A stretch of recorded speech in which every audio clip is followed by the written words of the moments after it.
Hello friends, आप सभी का बहुत बहुत स्वागत है वेल्थ क्रिएशन के यूट्यूब चैनल में। मैं हूं आपका दोस्त मनीष। दोस्तों, आज वीडियो में बात करेंगे कुछ अच्छे स्टॉक्स के बारे में जिनको हम लॉन्ग टर्म के लिए अपने पोर्टफोलियो में रख सकते हैं। देखिए दोस्तों, मैं आपको बताना चाहता हूं वीडियो को शुरू करने से पहले, मार्केट जो है हमेशा मौका देती है इन्वेस्ट करने का। आपको हर 2 साल में मैंने देखा है कि दो करेक्शन तो एटलीस्ट अच्छे खासे आते ही आते हैं, जिसमें मार्केट 15 से 20% करेक्ट करता है और बीच में छोटे छोटे करेक्शन आते हैं जिसमें मार्केट 8% 5% तक करेक्ट करता है।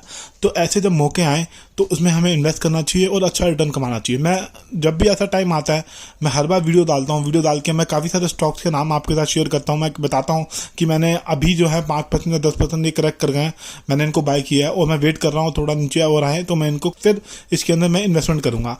एक ये मेरा पुराना वीडियो है ये वाला, इसमें मैंने लार्ज कैप स्टॉक ही बताए थे और वो भी मैंने बताया था कि मैंने आज इस लेवल पे करंट लेवल पे बाय किए हैं और अब ये नीचे आएंगे तो मैं और बाय करूंगा और मेरी एवरेज जो है उससे थोड़ी नीचे आ जाएगी। कहने का मतलब ये है, अगर आज की रेट में कोई स्टॉक अगर 10 रुपये का खड़ा है तो मैंने 10 रुपये पे उसको बाय किया। मैंने कहा कि ये अगर 9 रुपये या 8 रुपये तक आ जाएगा, यानी कि 10% नीचे या 5-7% नीचे भी आ जाएगा, तो मैं इसके अंदर दोबारा से इन्वेस्टमेंट करूंगा। क्योंकि लार्ज कैप स्टॉक जो होते हैं कम टूटते हैं और जो स्मॉल कैप स्टॉक होते हैं वो टूटते ज़्यादा हैं। उनके अंदर 15 से 20% 30% करेक्शन भी आ जाती है। वहीं लार्ज कैप में 10% करेक्शन या 15% करेक्शन तक आती है। उन स्टॉक के नाम मैं आपको बता देता हूँ। जैसे रिलायंस इंडस्ट्री था, वो 300 से 400 रुपये बढ़ चुका है। उसके बाद पिडलाइट इंडस्ट्री था, वो भी काफ़ी अच्छा खासा बढ़ गया। हीरो मोटर कॉर्प था जो कि 2400-2300 तक आया। उसके बाद वो आज की डेट में 2800 पे खड़ा है, वो भी 500 रुपये बढ़ गया। अब ये डिविडेंड भी देने जा रहा है। HDFC बैंक था, बजाज फाइनेंस था, ऐसे अच्छे अच्छे स्टॉक थे। उसके बारे में मैंने आपके साथ डिस्कशन किया था, आपके साथ बात की थी, आपके साथ अपने व्यूज शेयर किए थे। वो आज की डेट में बढ़ गए हैं। उनके अंदर 15-20% जो है रिटर्न उन्होंने बना के दे दिया है। तो उसके अंदर मैंने थोड़ी सी प्रॉफिट बुकिंग कर ली है, थोड़े शेयर अपने सेल कर दिए हैं। जैसे मेरे पोर्टफोलियो में मान लीजिए अगर 10 शेयर थे, 10 में से 2 या 3 शेयर मैंने सेल कर दिए हैं, क्योंकि कुछ पैसा मेरे हाथ में होना चाहिए। अगर मार्केट करेक्ट करती है तो मैं दोबारा से इन्वेस्ट कर पाऊँ किसी अच्छे स्टॉक के अंदर। तो दोस्तों, इस वीडियो के अंदर मैं एक तरीका आपके साथ शेयर करने जा रहा हूँ जिससे कि आपको टेंशन नहीं होगी आपके माइंड के अंदर और आप टेंशन फ्री स्टॉक मार्केट में पैसा लगा सकते हैं और अच्छा रिटर्न कमा सकते हैं। देखिए दोस्तों, स्टॉक मार्केट का नाम सुन के काफ़ी सारे लोग डरते हैं। वो कहते हैं कि यार नहीं यार, मेरा पैसा डूब जाएगा, मुझे नुकसान हो जाएगा, पता नहीं मुझे रिटर्न मिलेगा या नहीं मिलेगा अगर मैं स्टॉक मार्केट में अपना पैसा लगाता हूं तो दोस्तों, इस चीज़ का मैं सोल्यूशन लेके आया हूं आपके साथ इस वीडियो में। मैं आपको एक तरीका बताऊंगा, अगर आप उस तरीके को फॉलो करें तो मैं आपको गारंटेड बोलता हूं कि आप स्टॉक मार्केट से अच्छा रिटर्न कमा लेंगे। देखिए, मान लीजिए अगर आपके पास 10 लाख की एफडी पड़ी है तो 1 साल का इंटरेस्ट हो गया उस पर 70,000 रुपये। ठीक है, आपने एफडी कर रखी है बैंक में, उसका 1 साल का इंटरेस्ट हो गया 70,000 रुपये। तो इसमें से 70,000 रुपये आप निकाल लीजिए स्टॉक मार्केट में इन्वेस्ट करने के लिए। आपने मान लीजिए आपके पास 10 लाख रुपए हैं, किसी के पास 20 भी होते हैं, किसी के पास 50 भी होते हैं, तो किसी के पास 5 लाख भी होते हैं मिनिमम।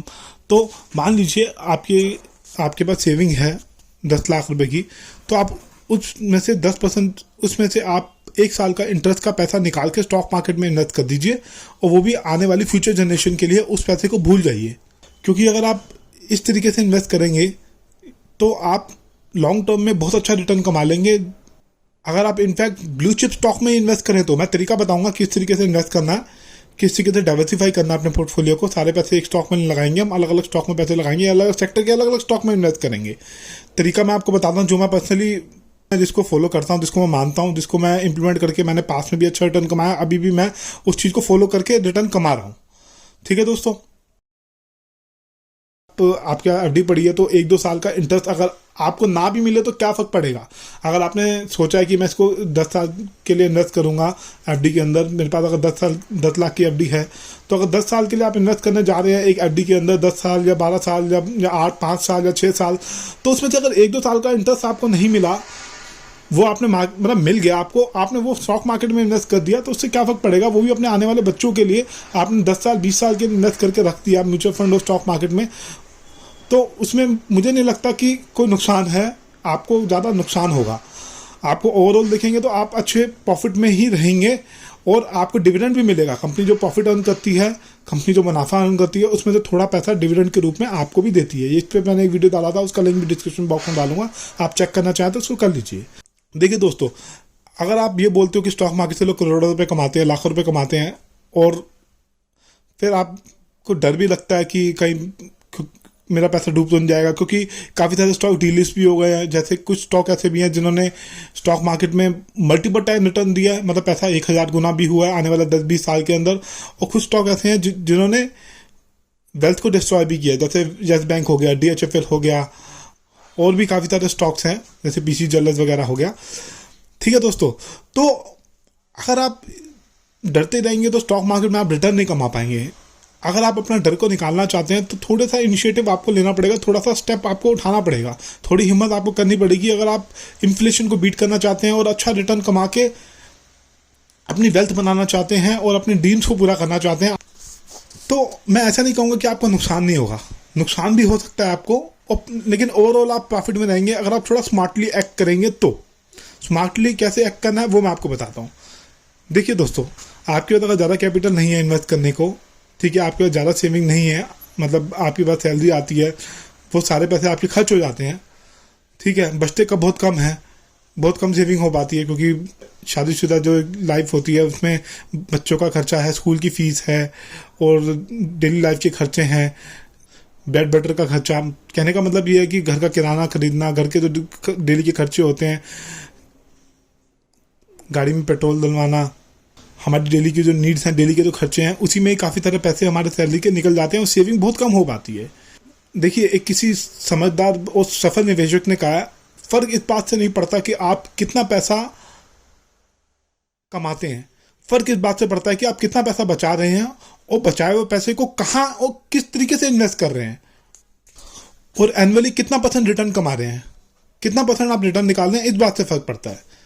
जैसा कि मैं भी कह रहा था आपको, अगर आपका 10 लाख की एफडी पड़ी है तो उसमें से 1-2 साल का इंटरेस्ट आप निकाल लीजिए, उसको स्टॉक मार्केट में इन्वेस्ट कीजिए। जब मार्केट के अंदर करेक्शन आती है तो, और वो भी अच्छे ब्लू चिप स्टॉक में इन्वेस्ट कीजिए आप, उसमें से आपको एटलीस्ट 15% से 20% का रिटर्न आपको मिलना चाहिए एनुअली। ऐसे कुछ स्टॉक में इन्वेस्ट कीजिए आप। वो ऐसे स्टॉक मैं आपको नाम भी बताऊंगा, मेरे पास में भी इसके साथ नाम शेयर किए हैं आपके साथ, अभी भी नाम शेयर करूंगा, और एक अच्छी सी ट्रिक भी बताऊंगा। वीडियो को पूरा एंड तक देखिएगा, क्योंकि दोस्तों देखिए, स्टॉक के नाम बताने से पहले मैं आपको बताता हूँ, क्योंकि देखिए दोस्तों, अगर आप इतना भी नहीं कर पाएंगे तो फिर आप ये कहना छोड़ दीजिए स्टॉक मार्केट से कई लोगों ने अपनी वेल्थ बनाई है, कई लोगों ने हजारों करोड़ रुपए कमाया है। क्योंकि अगर आप इतना भी नहीं कर सकते अपनी फ्यूचर जनरेशन के लिए, आने वाले बच्चों के लिए, अपने बच्चों की पढ़ाई के लिए, तो बात नहीं बनेगी, तो मज़ा नहीं आएगा लाइफ के अंदर। कुछ ना कुछ तो हटके करना पड़ेगा, क्योंकि रिस्क तो थोड़ा लेना ही पड़ेगा लाइफ में, क्योंकि रिटर्न सबसे ज़्यादा मिलता कहाँ है, एफडी में तो इतना रिटर्न है नहीं, और गोल्ड में सबसे अच्छा रिटर्न मिलता है, प्रॉपर्टी में मिलता है। 2 इन्वेस्टमेंट हो गई, गोल्ड, प्रॉपर्टी और स्टॉक मार्केट, ये 3 है जहाँ पे सबसे अच्छा रिटर्न मिलता है। या फिर बिजनेस करो, कोई बिजनेस में अच्छा रिटर्न मिलता है। 4 चीज़ें हैं। अब ये आपके ऊपर डिपेंड करता है कि आप किसको चूज़ करना चाहते हैं। छोटी इन्वेस्टमेंट से शुरुआत करनी है तो एक बिजनेस से शुरुआत की जा सकती है, बिजनेस किया जा सकता है, या स्टॉक मार्केट में इन्वेस्ट किया जा सकता है। तो मैं स्टॉक मार्केट की फील्ड का हूँ, मैं स्टॉक मार्केट के ऊपर वीडियो बना रहा हूँ, तो मैं आपको यहाँ पे बिजनेस नहीं बताऊंगा जो आप कर सकते हैं, वो आने वाले वीडियो में किसी और वीडियो में बात करेंगे कि कौन सा साइड आप बिजनेस खोल सकते हैं जॉब करने के साथ, ठीक है, उसके बारे में बाद में बात करेंगे। लेकिन आज हम स्टॉक मार्केट के बारे में बात कर रहे हैं, क्योंकि आप स्टॉक मार्केट में कोई शेयर बाय कर रहे हो तो इसका मतलब लिस्टेड बिजनेस आप बाय कर रहे हो, रनिंग बिजनेस आप बाय कर रहे हो, आप बिजनेस पार्टनर बन रहे हो, आप भी एक बिजनेस करने जा रहे हो। अगर वो बिजनेस ग्रो करेगा तो आपको प्रॉफिट होगा, अगर बिजनेस ग्रो नहीं करेगा, नीचे आएगा, तो आपको लॉस उठाना पड़ेगा। तो हमें ऐसे ही कुछ अच्छे स्टॉक में इन्वेस्ट करना है, स्मार्टली एक्ट करना है, स्मार्टली इन्वेस्ट करना है अपने पैसे को, जो आने वाले समय में बिजनेस ग्रो करे। ठीक है दोस्तों, तो मैं आपको एक तरीका बताता हूँ। मैं क्या करता हूँ, सबसे पहले तो मैं म्यूचुअल फंड की होल्डिंग को देखता हूँ। म्यूचुअल फंड वाले करोड़ों लोगों का पैसा, हजारों करोड़ों लोगों का पैसा स्टॉक मार्केट में लगाते हैं, रिसर्च करके लगाते हैं। तो वहाँ पे डेडिकेटेड टीम है, वो मेहनत करके स्टॉक को आइडेंटिफाई करती है कि कौन से स्टॉक बढ़ने वाले हैं, उन स्टॉक में पैसा लगाते हैं।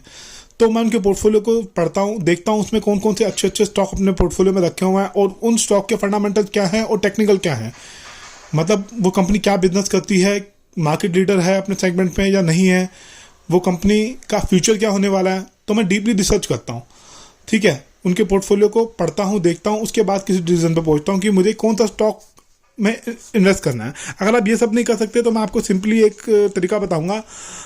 आपके पास मान लीजिए 1 लाख की कैपिटल है, तो आप उसको 2 हिस्सों में डिवाइड कर दीजिए। एक हिस्सा यानी कि 50,000 रुपये, वो आप लगाइए म्यूचुअल फंड में। म्यूचुअल फंड में भी आप, अगर आपके रिस्क ले सकते हैं तो स्मॉल कैप म्यूचुअल फंड में ज़्यादा इन्वेस्ट कीजिए, और मिड कैप और लार्ज कैप में कम इन्वेस्ट कीजिए। स्मॉल कैप में आप मैंने पीछे म्यूचुअल फंड बताए थे वो भी थोड़े बढ़ गए हैं। मैंने बताया था कि ये फंड अच्छे हैं, इन्होंने अच्छे स्टॉक में पैसा लगा रखा, ये आने वाले समय में अच्छा रिटर्न देंगे। इनका एक्सपेंस रेशियो भी कम है। एक्सपेंस रेशियो क्या होता है इस पर मैंने वीडियो डाला है, उसका लिंक भी डिस्क्रिप्शन बॉक्स में मिलेगा, आप उसको चेक कीजिए। मैंने बताया था आपको, वो भी बढ़ चुके हैं आज की डेट में, मैंने भी इन्वेस्ट किया था उसके अंदर, उन्होंने भी अच्छा रिटर्न दिया। तो आप अपने पोर्टफोलियो को डाइवर्सिफाई कीजिए, आधा पैसा स्मार्ट प्रोफेशनल लोगों को दीजिए, वो आपके बिहाफ पे स्टॉक मार्केट में इन्वेस्ट करेंगे और वो अच्छा रिटर्न आपको निकाल के देंगे। अपना खर्चा निकालने के बाद, थोड़ा अपनी सैलरी और अपने एक्सपेंसेस को निकालने के बाद, बहुत कम होता है, 1-2% एक्सपेंस रेशियो होता है, तो वो निकालने के बाद आपको जो है वो रिटर्न निकाल के देंगे मार्केट से। स्मॉल कैप के म्यूचुअल फंड ही 15 से 18% का एनुअली रिटर्न दे रहे हैं पिछले 10 से 15 साल के अंदर, और लार्ज कैप के 10 से 12%, 8% तक रिटर्न दे रहे हैं पिछले 10-12 साल के अंदर। बीच में ऐसा भी होगा, मैं ऐसा नहीं कहता हूँ सीधा बढ़ते चले जाएंगे म्यूचुअल फंड या स्टॉक्स जिनके मैं नाम लूंगा अभी, बीच बीच में करेक्शन भी आएगी उसके अंदर। अगर आपने करेक्शन में इन्वेस्ट किया या क्रैश में इन्वेस्ट किया, मतलब क्रैश मतलब 30 से 40% क्रैश, जैसे कोविड के टाइम क्रैश आया था, नोटबंदी के टाइम क्रैश आया था, 2008 में क्रैश आया था, ऐसे क्रैश आते आते हैं मार्केट में। अगर उसमें आप इन्वेस्ट करेंगे तो आप बहुत हैंडसम रिटर्न कमाएंगे, बहुत डिसेंट रिटर्न कमाएंगे। तो आप ऐसे क्रैश का वेट कीजिए, अपने पैसे को बचा के रखिए और थोड़ा थोड़ा पैसा तब लगाइए जब मार्केट में करेक्शन आए। जैसे अभी 2022 में 2 बार करेक्शन आई है, अभी 3 महीने पहले, अभी 1 महीने पहले करेक्शन आई थी और उससे पहले 6 महीने पहले भी करेक्शन आई थी। मैंने दोनों करेक्शन में इन्वेस्ट किया था और थोड़ा पीक जब बढ़ गया स्टॉक, थोड़ा मतलब उसके अंदर रिटर्न में आ गया 20-30%, मैंने पैसा निकाल लिया, उसके बाद दोबारा करेक्शन का वेट किया। मैं साल में 2-3 बार इन्वेस्ट करता हूँ, वो भी करेक्शन का वेट करके ही इन्वेस्ट करता हूँ। और मैं अपने चैनल पे रेगुलर बेसिस पे वीडियो डालता हूँ, जब करेक्शन आती है अच्छे स्टॉक के नाम शेयर करता हूँ। मैं ऐसा नहीं करता कि रोज के रोज नया वीडियो डालना ही डालना है, आपको नए नए स्टॉक बताने हैं कि ये ले लो, मैं इस तरीके से नहीं करता हूँ। मेरा मकसद ये है कि आपको बेवकूफ़ ना बनाया जाए, आपको जो है एक अच्छी जानकारी दी जाए जिसको मैं पर्सनली इम्प्लीमेंट कर रहा हूँ, जिससे पर्सनली मैं इम्प्लीमेंट करके रिटर्न कमा रहा हूँ। मैं चाहता हूँ कि आपके साथ भी वही अच्छी नॉलेज शेयर की जाए ताकि आपको भी प्रॉफिट हो। ठीक है दोस्तों, तो मैं यही बताना चाहता हूँ आपको कि आप अपने पोर्टफोलियो को बनाना चाहते हैं तो म्यूचुअल फंड में इन्वेस्ट कीजिए। आप कोशिश कीजिए कि 25% स्मॉल कैप और 25% मिड कैप या लार्ज कैप के म्यूचुअल फंड में इन्वेस्ट कीजिए, और 50% जो बच गया उसको आप इक्विटी मार्केट में, स्टॉक मार्केट में इन्वेस्ट कीजिए। टॉप 100 कंपनीज हैं उसके अंदर आप हाई ग्रोथ कंपनी को निकाल लीजिए, उनकी बैलेंस शीट को देख लीजिए, जिसके अंदर पास में अच्छी ग्रोथ है और जिसका बिजनेस मॉडल अच्छा है, उनमें हम इन्वेस्ट कर सकते हैं। करेक्शन पे, अभी नहीं, करेक्शन पे, जब करेक्शन आए तब स्टॉक को अपनी वॉच लिस्ट में डाल लीजिए। थोड़े पैसे अगर आप इन्वेस्ट करना चाहते हैं तो कर सकते हैं अपने रिस्क पे, लेकिन करेक्शन पे बाय करेंगे तो अच्छा रिटर्न मिलेगा। ठीक है दोस्तों, स्टॉक के नाम मैं आपके साथ शेयर कर रहा हूँ, IDFC bank, Bajaj finance, Maruti Suzuki, ICICI bank, Infosys, Titan, Asian paint, Mahindra, ये कुछ अच्छे नाम हैं। ITC, ये अच्छे स्टॉक्स हैं, इनको हम करेक्शन पे अगर बाय करें तो इसमें अच्छा रिटर्न हमें लॉन्जिविटी में, लॉन्ग टर्म में मिल सकता है, क्योंकि हमारे कंट्री की ब्लू चिप कंपनियाँ ऐसी कंपनियाँ हैं जिनके बिजनेस काफ़ी प्रॉफिटेबल हैं, और इनको अगर बर्बाद करना हो तो काफ़ी समय लगेगा। इनके बिजनेस को डिस्ट्रॉय करना हो तो ये हाई डिविडेंड देती हैं, बोनस भी देते हैं, शेयर, अच्छी कंपनियां हैं ये, जैसे राइस इंडस्ट्री हो गया, हिंदुस्तान यूनिलीवर हो गया, ये कुछ अच्छे स्टॉक्स हैं। इन स्टॉक के बारे में आप जानते ही होंगे, इन स्टॉक के फंडामेंटल्स को अगर आप डीपली स्टडी करना चाहते हैं तो आप इनकी इन्वेस्टर प्रेजेंटेशन को रीड कीजिए, बैलेंस शीट को रीड कीजिए। आने वाले समय में मैं इन स्टॉक के ऊपर अलग से एक दोबारा वीडियो बना दूंगा आपको समझाने के लिए। इस वीडियो में मैंने बताया आपको किस तरीके से आप स्मार्टली, समझदारी से इन्वेस्ट कर सकते हैं मार्केट में और अच्छा रिटर्न कमा सकते हैं। तो स्टॉक के नाम मैंने शेयर किए। ठीक है दोस्तों, वीडियो अच्छा लगा तो लाइक कीजिए। अगले वीडियो में मिलते हैं और अच्छी जानकारी के साथ आपके साथ मैं फिर एक वीडियो शेयर करूंगा कुछ टाइम बाद। Thank you so much.